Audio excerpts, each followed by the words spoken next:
الحمد للہ رب العالمین والعاقبۃ للمتقین والصلاة والسلام علی سید المرسلین وعلی آلہ واصحابہ اجمعین، اما بعد فاعوذ باللہ من الشیطان الرجیم، بسم اللہ الرحمن الرحیم، ورتل القرآن ترتیلا، صدق اللہ العظیم۔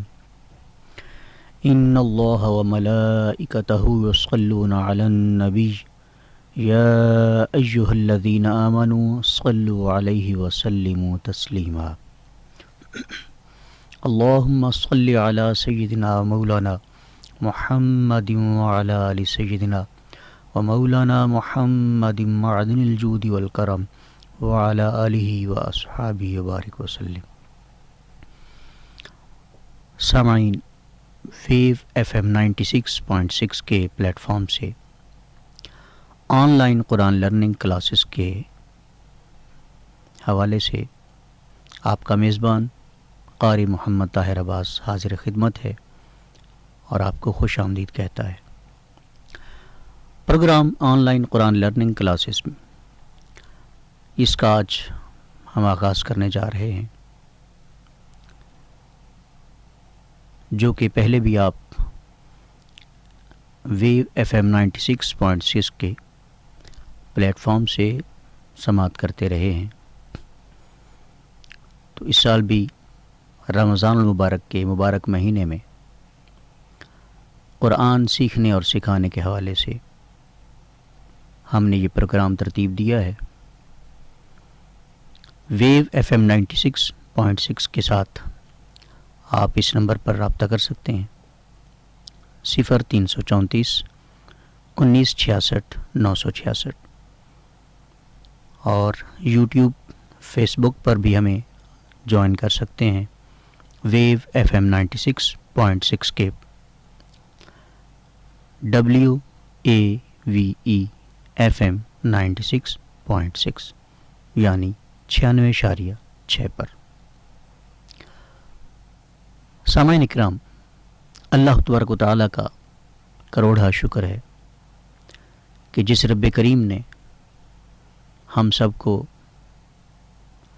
صاحب قرآن یعنی اپنے پیارے حبیب احمد مجتبیٰ سیدنا محمد مصطفیٰ صلی اللہ علیہ وآلہ وسلم کی امت میں سے پیدا فرمایا،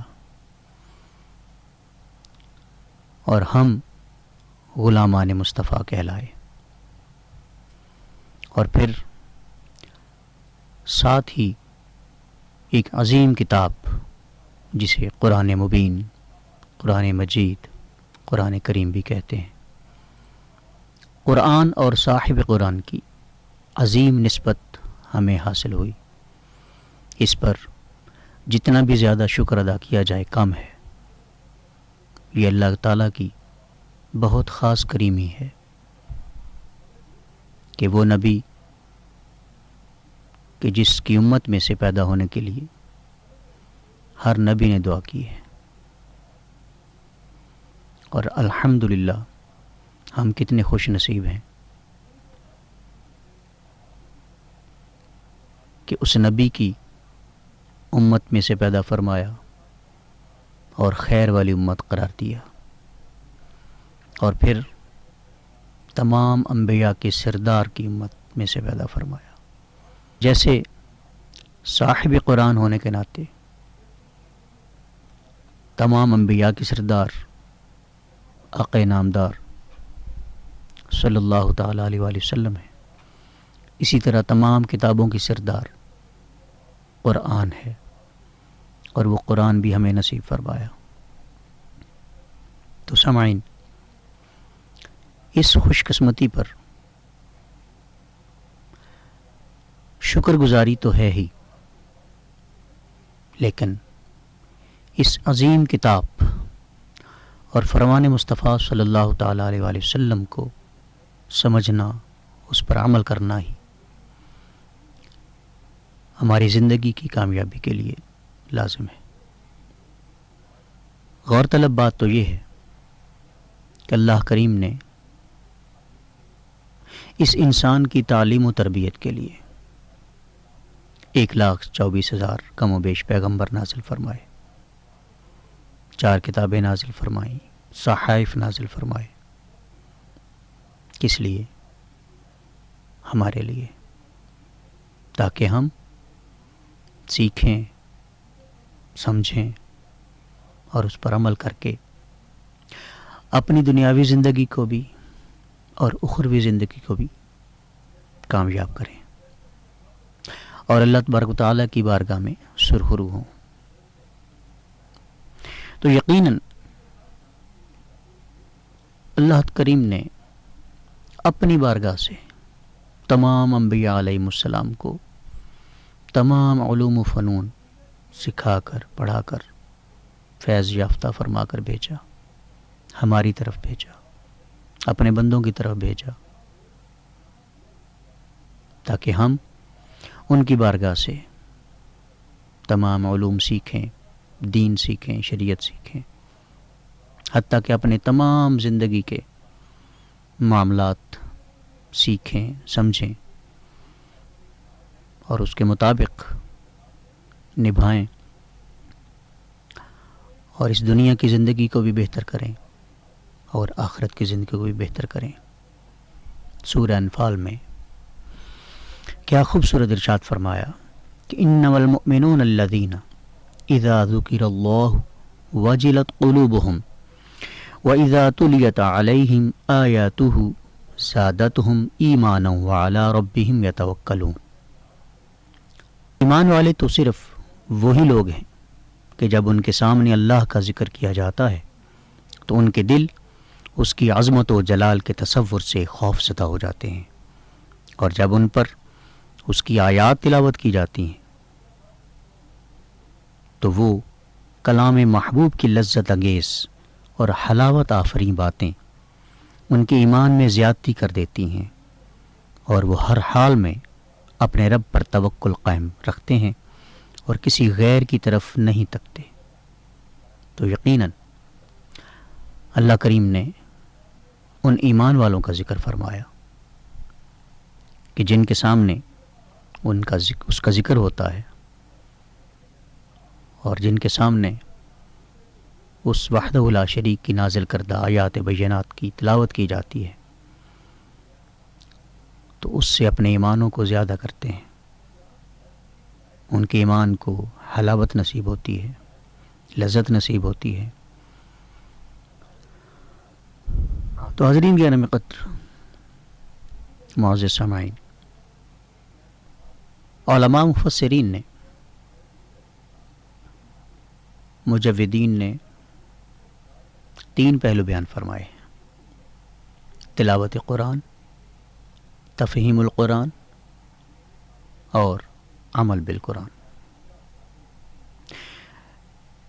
پہلے نمبر پر قرآن کی تلاوت کو ترجیح دی. یقیناً قرآن کو سمجھنے کے لیے ہمیں اس کی تلاوت ضروری. تلاوت قرآن کریم سے ہی ہم اس کو سمجھ پائیں گے، اور پھر جب ہم قرآن کو سمجھنے کی کوشش کریں گے تو پھر ہی ہمیں عمل کا موقع مل سکتا ہے کہ یہ زندگی اور دوسری زندگی جو اخروی ہے اس کو کیسے بہتر بنانا ہے، کیسے کامیاب کرنا ہے، اور سب سے بڑھ کر اللہ تعالیٰ کی بارگاہ میں کیسے سرخرو ہونا ہے. وَرَتِّلِ الْقُرْآنَ تَرْتِيلًا، اس کی تفسیر میں حضرت علی المرتضیٰ رضی اللہ تعالیٰ عنہ فرماتے ہیں: ہوا تجوید الحروف و معرفت الوقوف، جاننا تجوید کا، حروف کا اور پہچاننا وقف کا. سامعین اکرام، تجوید و قرات، تلاوت قرآن کرنے کے یہ قواعد و ضوابط ہیں. تو قرآن کریم کی تلاوت کرنے کے قواعد و ضوابط کے حوالے سے تجوید و قرات کے قوانین، قاعدے قرائے کرام نے بیان فرمائے ہیں مختلف کتب میں. تو اسی طرح قرآن کا سیکھنا، اس کی تلاوت کرنا سیکھنا، اور پھر یعنی ہر طرح سے قرآن سیکھنا، یہ ہر مسلمان مرد و عورت پر فرض ہے، واجب ہے. کیوں واجب ہے، کیوں فرض ہے، یہ غور طلب بات ہے. اس لیے کہ ہماری چاہے دنیا کی زندگی ہے چاہے آخرت کی زندگی ہے،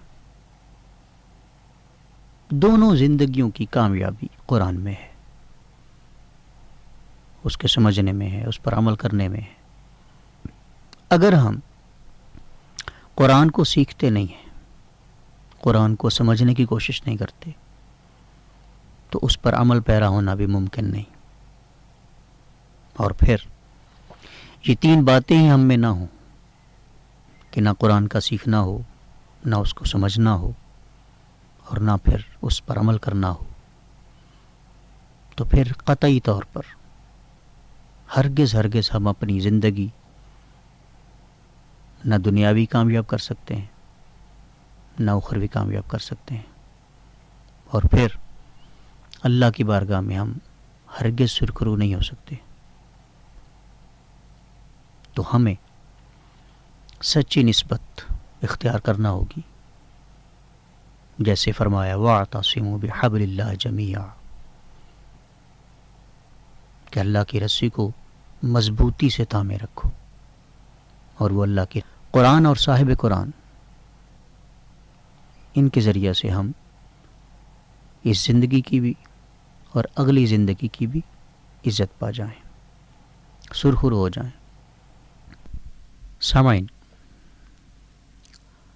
آپ سن رہے ہیں online Quran learning classes wave FM 96.6 کے پلیٹ فارم سے.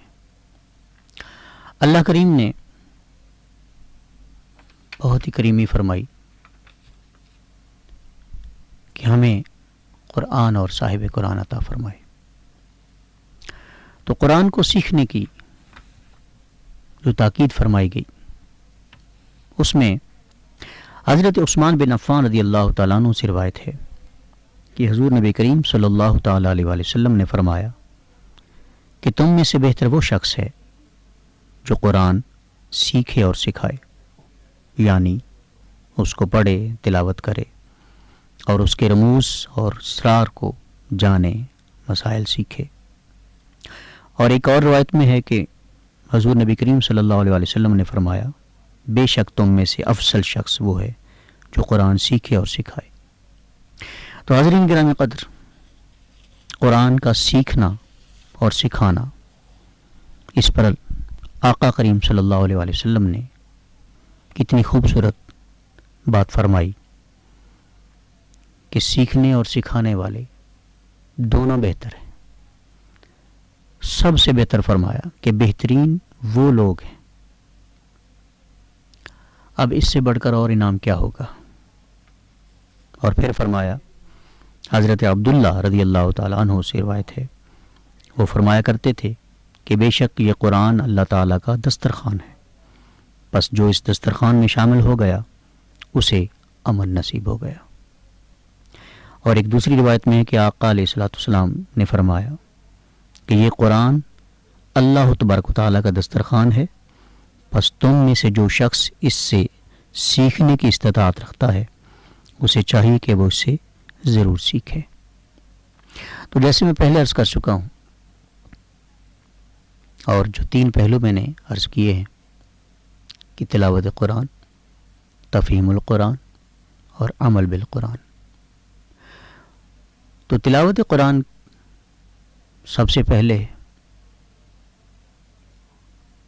اور پھر مجودین نے، قرائے کرام نے تلاوت قرآن کے قواعد و ضوابط بیان فرمائے ہیں مختلف کتب میں. اور قواعد و ضوابط کا سیکھنا یعنی تجوید و قرات کا سیکھنا، علم تجوید و قرات، یہ علم ہر مسلمان مرد و عورت پر واجب قرار دیا گیا ہے۔ اس کی وجوب کی کئی وجوہات ہیں کہ علم تجوید و قرات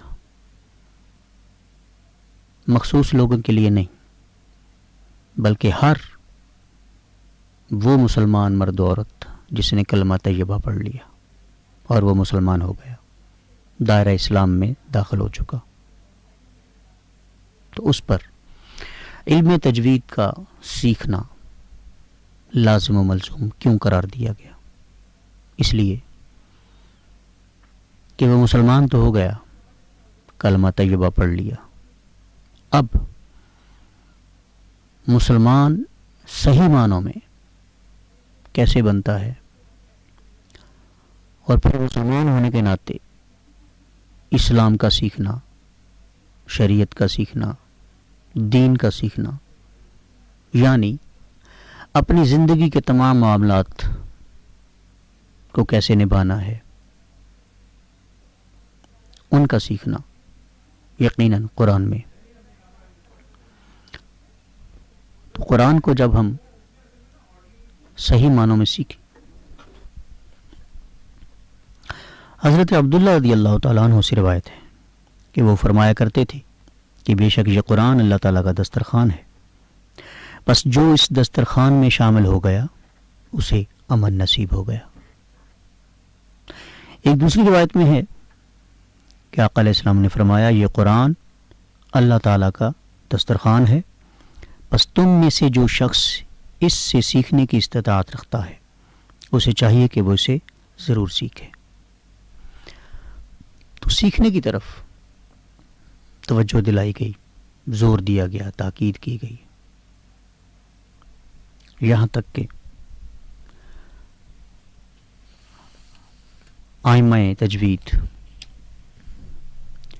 اور پھر امام المجودین حضرت علامہ جزری رحمۃ اللہ علیہ فرماتے ہیں کہ والأخذ بالتجوید حتم اللازم من لم یجود القرآن آثم، کہ قرآن مجید کو تجوید کے ساتھ سیکھنا ضروری ہے، لازمی ہے، اور فرمایا جو شخص تجوید کے ساتھ قرآن نہ پڑھے وہ گناہ گار ہے۔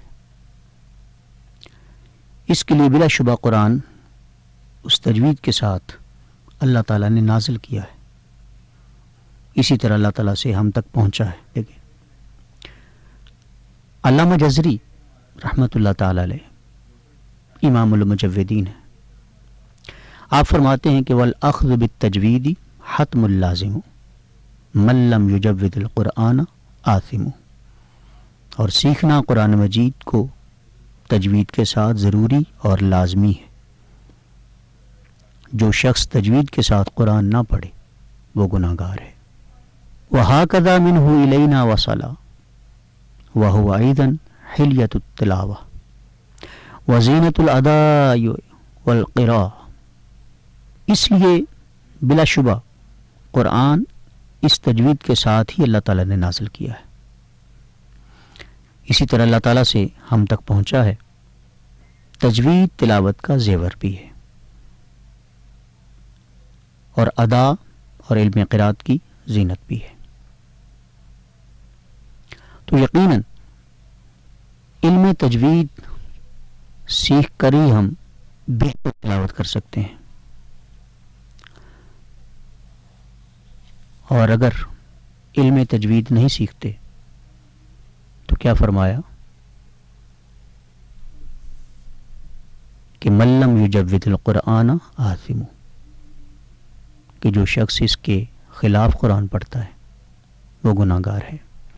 بلکہ یہاں تک احیاء علوم الدین میں فرماتے ہیں کہ حضرت سیدنا انس بن مالک رضی اللہ عنہ فرماتے ہیں کہ رب قاری للقرآن والقرآن یلعنہ، بہت سے قرآن پڑھنے والے ایسے ہیں یعنی غلط پڑھنے کی وجہ سے قرآن ان پر لعنت کرتا ہے۔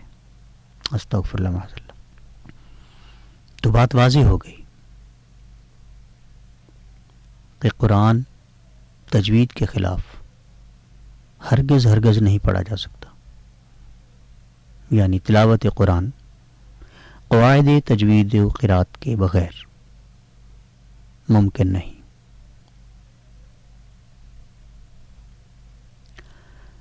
اب یہاں پہ غور طلب بات اور ہے، قرآن مجید کو تجوید و قرات کے قواعد و ضوابط کے مطابق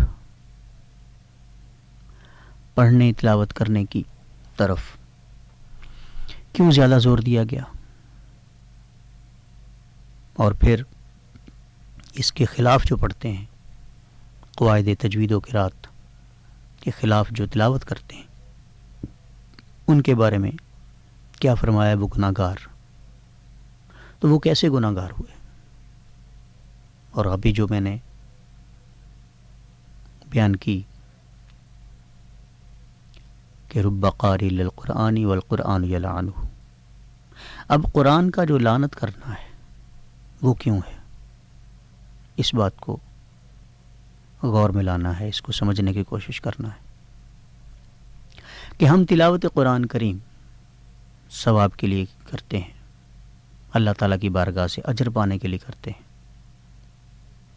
اور اگر وہ ثواب عذاب میں بدل جائے، وہ اجر سزا میں بدل جائے، تو کتنی عجیب بات ہے۔ ہمارے نظریے میں تو، ہماری نیت میں تو یہی ہوتا ہے کہ ہم اللہ کا کلام پڑھ رہے ہیں، اس کی تلاوت کر رہے ہیں، تو یقیناً اس پر ہمیں ثواب ہوگا، اجر پائیں گے ہم۔ مگر قرآن کریم کی تلاوت جب ہم قواعد تجوید و قرات کے خلاف کریں گے تو یقیناً ہم گناہ گار ہوں گے۔ اب گناہ گار ہونے کی وجہ وہ یہ ہے کہ جب ہم کسی حرف کے مخرج کا خیال نہیں رکھیں گے، یعنی اس حرف کی جو اپنی آواز ہے اس کا لحاظ نہیں رکھیں گے، یعنی اس حرف کو اس کی اپنی آواز سے ادا نہیں کریں گے، تو وہ حرف بدل جائے گا۔ حرف کے بدلنے سے لفظ بدلے گا، اور لفظ کے بدلنے سے معنی و مفہوم بدل جائیں گے۔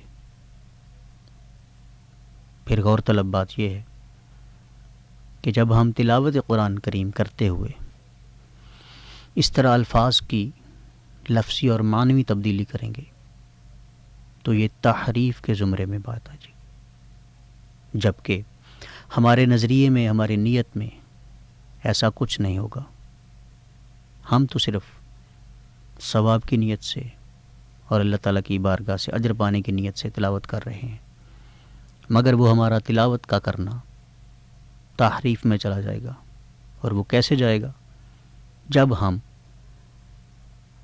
علم تجوید کو سیکھے بغیر، قواعد تجوید و قرات کو ملحوظ رکھے بغیر جب ہم تلاوت قرآن کریں گے۔ سامعین محترم، اب آتے ہیں کہ وہ غلطیاں جن کے کرنے سے بندہ گناہ گار ہوتا ہے،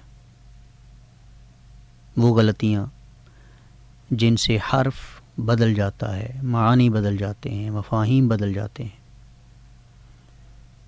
اور وہ تحریف بن جاتی ہے، تحریف قرآن بن جاتی ہے۔ تو اس میں مثال کے طور پر ہم شروع میں لفظ الحمد پڑھتے ہیں۔ الحمد میں حرف ہا جو ہے، اس کا جو اخراج ہے، آواز کا جو اخراج ہے، یعنی حرف ہا کی آواز ہمارے حلق کے درمیان سے نکل رہی ہے۔ اب یہاں پہ ایک اور میں وضاحت کرتا چلوں کہ تمام حروف کی جو ادائیگی ہے وہ منہ کے مختلف حصوں سے ہے، اور حروف کی ادائیگی میں زبان کا استعمال ہے، داڑھوں کا استعمال ہے، گلے کا استعمال ہے، تالو کا استعمال ہے، سامنے والے دانتوں کا استعمال ہے، زبان کے بغلی کنارے کا استعمال ہے، قوے کا استعمال ہے، یعنی حلق کا وہ حصہ جو سینہ سے ملتا ہے وہاں سے لے کر ہونٹوں تک اس پورے علاقے سے حروف کی ادائیگی ہوتی ہے۔ حروف تہجی میں 29 حروف ہیں، تو 29 حروف کی قراء کرام نے، ائمہ تجوید نے ہر حرف کی الگ الگ آواز مخرج بتایا ہے، یعنی ہر حرف کی اپنی آواز ہے، الگ الگ آواز ہے۔ تو یقیناً جب ہر حرف اپنی آواز سے، اپنے مخرج سے ادا ہوگا تو پھر وہ قواعد تجوید و قرات کے مطابق ہوگا، اور جب تمام حروف کو ہم ان کی اپنی ذاتی مخرج سے، آواز سے ادا نہیں کریں گے تو پھر وہ حرف حرف سے بدلیں گے۔ تو جیسے میں نے عرض کیا کہ الحمد، الحمد میں ہا جو ہے، ہا درمیانی حلق سے ادا ہو رہا ہے، اور اس کے مد مقابل ایک اور ہا ہے جس کو ہم آنکھوں والی ہا بھی کہہ سکتے ہیں۔ اب دونوں حرفوں میں جگہ کا فرق ہے، یعنی آواز کے نکلنے کی جگہ، دونوں کا مخرج الگ الگ ہے۔ نام تو ایک ہی ہے، وہ بھی ہا ہے، یہ بھی ہا ہے، نام کے اعتبار سے دونوں کا نام ایک ہے، پہچان ایک ہے، مگر ادائیگی کے اعتبار سے، مخرج کے اعتبار سے، آواز کے اعتبار سے دونوں الگ الگ ہیں۔ اب ہا کا جو تعلق ہے، جسے ہم ہے حلوائی بھی کہہ سکتے ہیں، اس کا تعلق درمیان گلے سے، اور دوسری ہا کا تعلق حلق کے اس حصہ سے جو سینہ کے قریب ہے، جو سینہ سے ملتا ہے، وہاں ہے۔ الحمد میں ہا کا جو حرف ہے، یہ حلق کے درمیانی حصہ سے جب ادا ہوگا تو پھر اس کا معنی تمام تعریفیں کریں گے، مگر جب اسی ہا کو ہم ہا میں بدلتے ہیں، یعنی ہا کے آواز کو ہم حلق کے آخری حصہ جو سینہ کے قریب ہے، جس کو اقصی حلق بھی کہتے ہیں، وہاں سے جب ہم ادا کریں گے تو یقیناً حرف بدل گیا، یعنی ہا کو ہا پڑھ دیا۔ اب آواز کو سمجھنے کی کوشش کرنا کہ دونوں میں فرق ہے، ہا ہا، ہا ہا، اب دونوں میں فرق ہے آواز میں۔ اب یہی فرق جو ہے یہ بہت دور تک لے جاتا ہے، یعنی الحمد پڑھیں گے تو معنی ہوگا تمام تعریفیں، اور اگر الحمد پڑھتے ہیں، ہا کو بدل دیتے ہیں، دوسری ہا کو پڑھ دیتے ہیں، تو پھر لفظ بنے گا الحمد۔ تو ظاہری بات ہے با معنی سے بے معنی ہو گیا، معنی ہم نے کرنا تھا تمام تعریفیں، تو تمام تعریفیں معنی تبھی ہو سکتا تھا جب ہم ہا کو اپنے مخرج سے ادا کرتے، یعنی الحمد پڑھتے، الحمد، تو پھر معنی بنتا تمام تعریفیں۔ اب ہم نے پڑھا ہے الحمد، تو ظاہری بات ہے کہ تمام تعریفیں معنی نہیں ہوگا۔ انحصار جو ہے وہ اسی پر ہے کہ جب آپ تلاوت کرتے ہیں تو سننے والا کیا سمجھ رہا ہے۔ آپ الحمد پڑھنے کی کوشش کر رہے ہیں، آپ نے اپنی طرف سے اپنی نیت میں الحمد ہی پڑھا ہے، مگر سننے والا جو سامع ہے اب وہ کہہ رہا ہے کہ آپ نے الحمد نہیں پڑھا بلکہ الحمد پڑھا ہے. تو بہت ساری غلطیاں ہمارے اپنے نوٹس میں نہیں ہیں، سننے والے کے نوٹس میں ہوتی ہیں. تو سامعین محترم، علم تجوید سیکھ کر ہی ہم ان غلطیوں سے بچ سکتے ہیں، اور ہمارا ثواب اور اجر جو ہے وہ ضائع ہونے سے بچ سکتا ہے. اور پھر اللہ کی بارگاہ سے ہم تبھی سرخرو ہو سکتے ہیں. غلطی جو ہے وہ ہر زبان میں ہے، چاہے کوئی بھی زبان ہے، اردو ہے، انگلش ہے، تلفظ ہر زبان کا ہے. یہ نہیں کہ صرف عربی میں ہے، ہر زبان کا تلفظ ہے، ہر زبان کی ایک ادائیگی ہے، ایک اپنا لہجہ ہے. تو جب دوسری زبانوں کے قواعد و ضوابط ہیں ادائیگی کے، لہجے کے، اس کے ادا کرنے کے، الفاظ کے ادا کرنے کے، تو پھر قرآن تو سب سے بڑھ کر ہے جو عربی میں نازل ہوا. لیکن یہاں پہ میں ایک وضاحت کرتا چلوں کہ اردو میں آپ لفظی غلطی کریں گے، انگلش میں لفظی غلطی کریں گے، لہجے میں، تلفظ میں غلطی کرتے ہیں تو کسی قسم کی پکڑ نہیں ہے، گناہ نہیں ہے. مگر جب قرآن کریم کی تلاوت کرتے وقت لفظی غلطی کرتے ہیں تو اللہ اور اس کے رسول کی طرف سے گرفت ہے، پکڑ ہے، گناہ ہے. تو سامعین محترم، اگر کوئی شخص سمجھتا ہے کہ اس کے بغیر گزارا ہو سکتا ہے کہ علم تجوید و قرات نہ بھی سیکھے تو کوئی بات نہیں، تو یہ ایک غلط فہمی ہے. اور پھر ایک عام ذہن پایا جاتا ہے کہ علم تجوید و قرات کا سیکھنا مخصوص لوگوں کے لیے، جنہوں نے قاری بننا ہے، محافل میں قرات کرنی ہے. تو ہرگز یہ غلط فہمی ہے.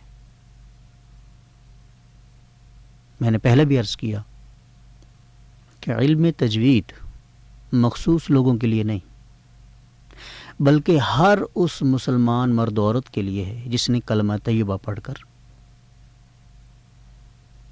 مسلمان ہوا، دائرہ اسلام میں داخل ہوا.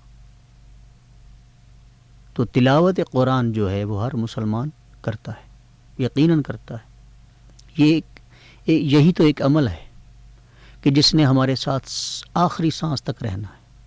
یعنی تلاوت قرآن جو ہے دوسرے تمام علوم کی ایک لمٹ ہے، وہ لمیٹڈ کورسز ہیں، وہ ہم سیکھ کر، کورسز کر کے ہم ختم کر دیتے ہیں.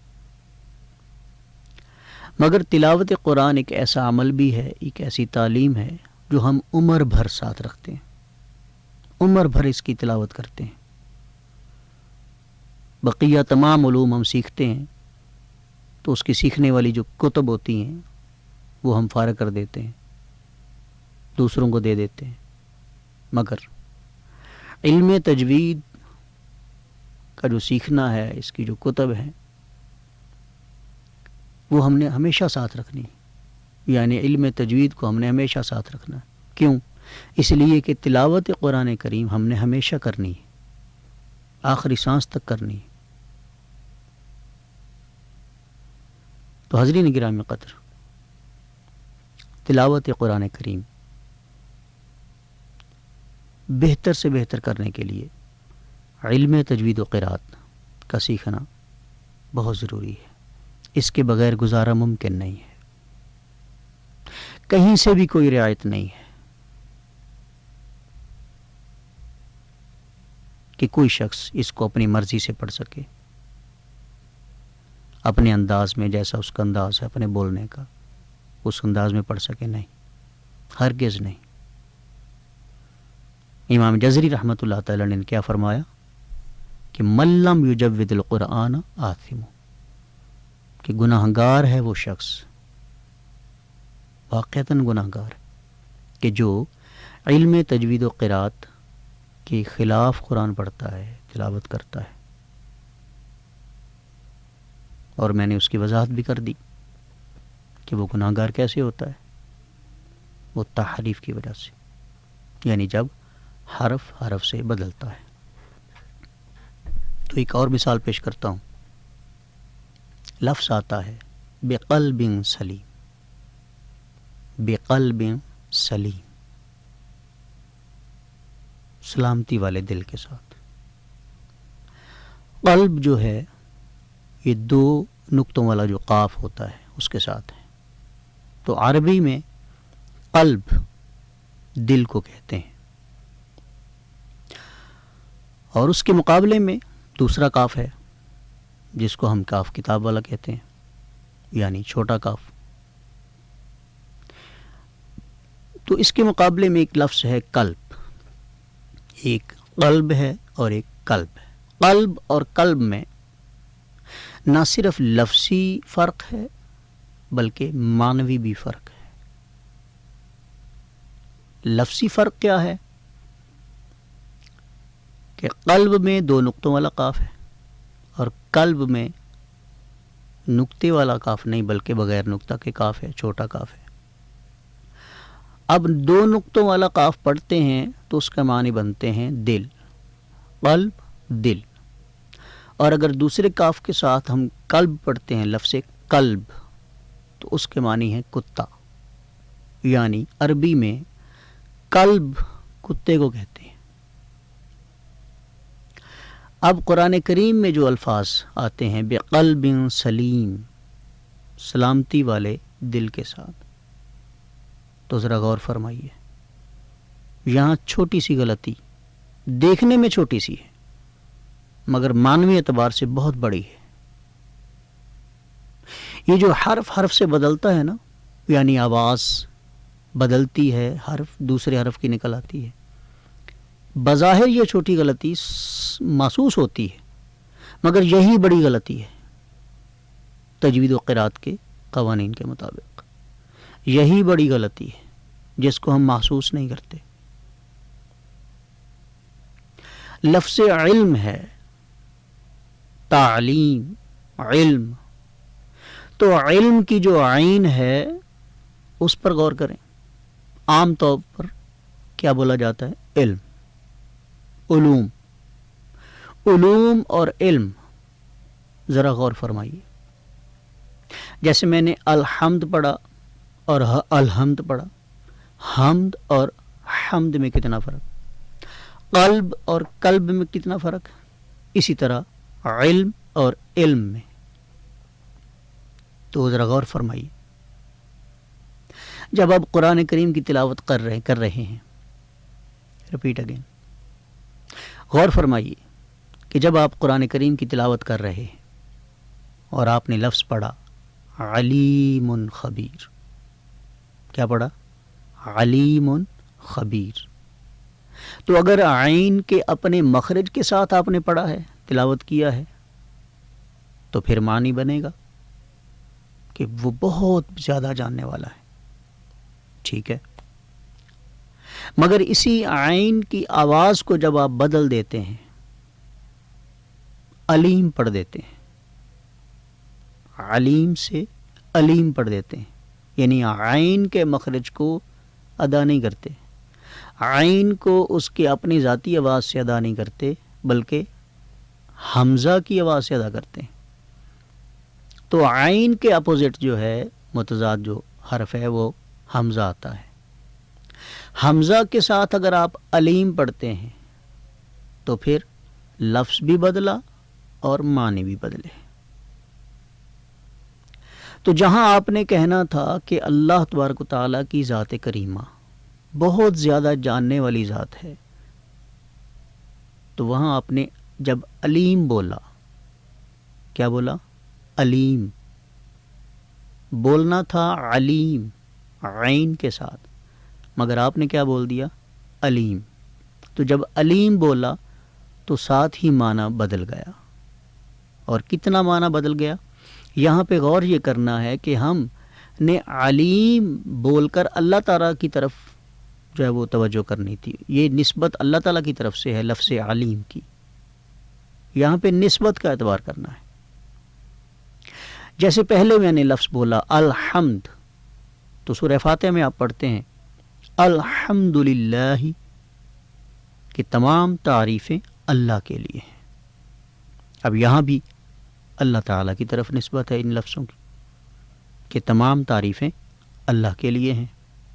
اور جب ہم حمد کا لفظ بدل دیتے ہیں، حمد پڑھ دیتے ہیں، تو ذرا غور فرمائیے، آگے لفظ ہم بول رہے ہیں للہ، اللہ کے لیے.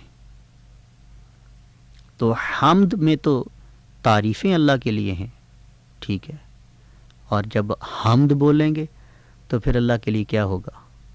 تمام ہلاکتیں. استغفر اللہ معاذ اللہ. اب ایسی غلطیاں جو ہیں، جو دیکھنے میں، میں پھر کہہ رہا ہوں، میں دیکھنے میں محسوس نہیں ہوتی، مگر حقیقت میں وہ اتنی بڑی غلطیاں ہو جاتی ہیں، اتنی بڑی غلطیاں بن جاتی ہیں کہ بندہ دائرہ کفر تک پہنچ جاتا ہے. اور اسی طرح علیم کی بجائے جب وہ علیم کہے گا تو علیم کے معنی دردناک. ذرا غور فرمائیے، کتنی بڑی غلطی ہوئی کہ جہاں ہم نے اللہ تعالیٰ کو بہت زیادہ جاننے والا کہنا تھا، سمجھنا تھا، اور بلکہ یہ ایک ایمانی بات ہے، یہ ایمان کا حصہ بھی ہے کہ اللہ تعالیٰ بہت زیادہ جاننے والا ہے، بہت زیادہ خبر رکھنے والا ہے، بہت بڑا بصیر ہے، سمیع ہے. تو یہ ایمان کے تقاضے کے مطابق اس کا تعلق بھی ہے کہ ہم نے اللہ تعالیٰ کو علیم، جاننے والا کہنا تھا، اور استغفر اللہ معاذ اللہ لفظ علیم بول کر ہم نے دردناک بنا دیا. غور فرمائیے. ہم نے اس تبدیلی سے بچنا ہے. ہم ایماندار ہیں، الحمدللہ مومن ہیں، مسلمان ہیں، شریعت پر چلنے والے ہیں، قرآن پڑھنے والے ہیں، قرآن سمجھنے والے ہیں، سنت مصطفیٰ صلی اللہ تعالیٰ علیہ وآلہ وسلم پر عمل پیرا ہو کر زندگی گزارنے والے ہیں. سب کچھ ٹھیک ہے، راتوں کو عبادت کرتے ہیں، نماز پنجگانہ باجماعت ادا کرتے ہیں، سب کچھ ٹھیک ہے، بہتر ہے، مگر سب سے جو بڑی بنیادی چیز ہے وہ قرآن کا سیکھنا ہے. اور قرآن کا سیکھنا، میں پھر کہہ دوں، تلاوت قرآن میں مثمر. جب تک تلاوت قرآن صحیح نہیں ہوگی تو اس کا سمجھنا بھی صحیح نہیں ہوگا، یعنی ممکن نہیں ہوگا. اور جب سمجھنا ممکن نہیں ہوگا تو پھر عمل کیسے کریں گے؟ یعنی قرآن پر ہم عمل کیسے کر سکتے ہیں؟ فرامین قرآن، احکام قرآن، یعنی ہم احکام قرآن اور ضابطۂ قرآن کو اپنی زندگیوں میں کیسے ڈال سکیں گے؟ ہرگز نہیں. تو جی سامعین،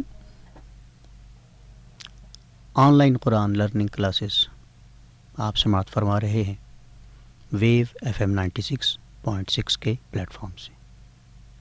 تو میں عرض کر رہا تھا کہ سورہ اخلاص شریف آپ پڑھتے ہیں، اس کا آغاز کرتے ہیں قل هو اللہ احد. تو قل اور کل، اس میں فرق محسوس کرنا ہے کہ آپ نے بڑا قاف یعنی نقطوں والا قاف پڑھا ہے یا دوسرا قاف پڑھا ہے.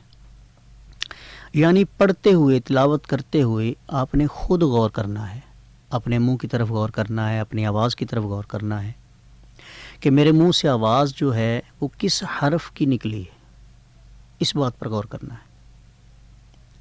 جب ہم یہ خصوصی طور پر غور کر کے تلاوت کریں گے نا، تو میں سمجھتا ہوں کہ انشاءاللہ العزیز ایسی بڑی غلطیوں سے ہم بچ جائیں گے. تو سامعین اکرام، تلاوت قرآن کے قواعد و ضوابط یعنی علم تجوید کا سیکھنا انہی وجوہات پر لازم و ملزوم ہے، واجب ہے، تاکہ ہم اگر اس سے سیکھیں تو ایسی غلطیاں نہ کر سکیں. تو میں عرض کر رہا تھا قل اور کل. قل کہیں گے تو کیا معنی بنے گا؟ کہہ دو.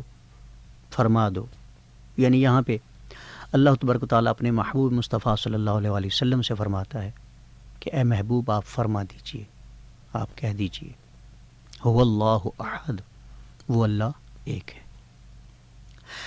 اب یہاں پہ ہم قل کی بجائے حرف کاف کو پڑھتے ہیں، ادا کرتے ہیں، یعنی کل پڑھ دیتے ہیں، تو کیا معنی بنے گا؟ ذرا غور فرمائیے۔ اکلا یاکلو کا لفظ کل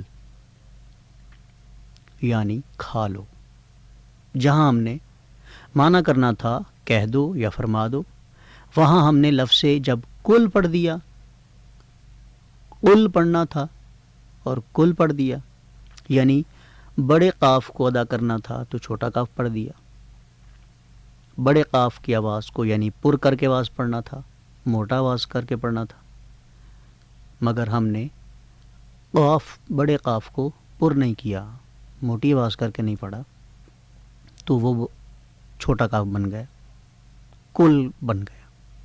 تو جب ہم نے کل پڑھ دیا تو اس کا معنی بنے گا کھا لو۔ اب اگلا مفہوم جو ہے، معنی جو ہے، اس کو ذرا مکمل طور پر سمجھنے کی کوشش کریں کہ کیا معنی بنے گا، کیا مفہوم بنے گا کہ قل هو اللہ احد، کھا لو وہ اللہ ایک، استغفر اللہ معاذ اللہ۔ ظاہری بات ہے جب آپ نے حرف ہی بدل ڈالا، قاف کی بجائے کاف پڑھ دیا، تو ظاہری بات ہے وہ حرف بدل گیا، لفظ بدل گیا، اور جیسے میں پہلے کہہ چکا ہوں کہ لفظ کے بدلنے سے معنی، مفہوم سب کچھ بدل جاتا ہے، اور یہ کس زمرے میں جاتا ہے؟ تحریف کے زمرے میں۔ تو تحریف قرآن کتنا بڑا گناہ ہے آپ سمجھتے ہیں؟ تو یوں تلاوت قرآن کے کرتے وقت ہم سے اگر اتنا بڑا گناہ سرزد ہو جائے تو ہم ثواب کے مستحق رہیں گے، اجر کے مستحق رہیں گے؟ ہرگز نہیں، بلکہ ہم نے ایسی غلطیاں کر کے اللہ کی ناراضگی منہ لے لی، رسول اکرم صلی اللہ علیہ وسلم کی ناراضگی منہ لے لی، اور یقیناً کیا فرمایا؟ حق تلاوتی، جیسے اس کو ایسے تلاوت کرنا ہے جیسے اس کی تلاوت کرنے کا حق ہے۔ اب یہ اللہ کریم نے اپنے محبوب مصطفیٰ صلی اللہ علیہ وسلم سے فرمایا کہ اس کو ایسے پڑھنا ہے، ایسے تلاوت کرنا ہے جیسے اس کے تلاوت کرنے کا حق ہے۔ تو پتہ چلا کہ اس کا حق تلاوت کرنے کا تبھی ادا ہوگا نا کہ جب ہم علم تجوید کو پوری طرح سیکھیں گے، اس کو سمجھیں گے، اور ورتل القرآن ترتیلا، کہ خوب ٹھہر ٹھہر کر سمجھ سمجھ کر پڑھو، تلاوت کرو۔ تو اس کا بھی یہی مفہوم ہے، قرآن کرام نے بھی یہی فرمایا کہ جب ہم ہر حرف کو اس کے الگ الگ اپنے اپنے مخرج سے، اپنی اپنی آواز سے جب ہم ادا کریں گے تب اس کی ادائیگی صحیح ممکن ہوگی۔ اگر ایسا نہیں ہو سکا تو پھر تلاوت قرآن کریم سے ہمیں ثواب بھی ہرگز نہیں مل سکتا، اجر کے مستحق بھی نہیں ہو سکتے، الٹا اللہ کی ناراضگی اور اللہ کے رسول کی ناراضگی ہم پر آ جائے گی، اور یوں ہم سزا کے مستحق ہو جائیں گے۔ تو سزا سے بچنے کے لیے، گناہ سے بچنے کے لیے، اللہ اور اس کے رسول صلی اللہ علیہ وسلم کی ناراضگی سے بچنے کے لیے آئیے علم تجوید کو اپنے اوپر سیکھنا لازم کر لیں۔ میں پھر سے کہہ دوں کہ آپ تمام علوم نہ سیکھیں گزارا ہو سکتا ہے، بقیہ جو دنیا کے تقاضے کے مطابق کسی حد تک گزارا نہ صحیح، لیکن اس پر گرفت تو نہیں ہے۔ اگر آپ انجینئر نہیں بنتے تو اس پر گرفت نہیں ہے، پکڑ نہیں ہے، گناہ نہیں ہے کہ آپ انجینئر کیوں نہیں بنے۔ آپ ڈاکٹر نہیں بنتے تو اس پر گرفت نہیں ہے، پکڑ نہیں ہے، گناہ نہیں ہے کہ آپ ڈاکٹر کیوں نہیں بنے؟ یعنی آپ نے تمام علوم میں سے کوئی علم اگر نہیں سیکھا تو اس پر گرفت نہیں ہے، اس پر پکڑ نہیں ہے، اس پر گناہ نہیں ہے، مگر علم تجوید ایک ایسا علم ہے جس کے نہ سیکھنے پر گناہ بھی ہے اور پکڑ بھی ہے، گرفت بھی ہے۔ کیوں؟ کیسے گرفت ہے، کیسے پکڑ ہے؟ کہ جب ہم تلاوت قرآن کریں گے تو یقیناً قواعد و تجوید قرأت کے خلاف کریں گے، اور جب ہم خلاف کریں گے، قوانین تجوید کے بغیر قرآن کی تلاوت کریں گے، تو پھر ہم گناہ گار بھی ہوں گے، ہماری گرفت بھی ہوگی،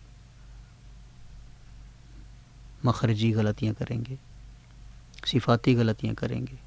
تو جب غلطیوں کے ساتھ تلاوت قرآن کریم کریں گے تو ہماری گرفت بھی ہے، ہماری پکڑ بھی ہے، اور ہم گناہ گار بھی ہیں، اور ہم سزا کے مستحق بھی ہیں۔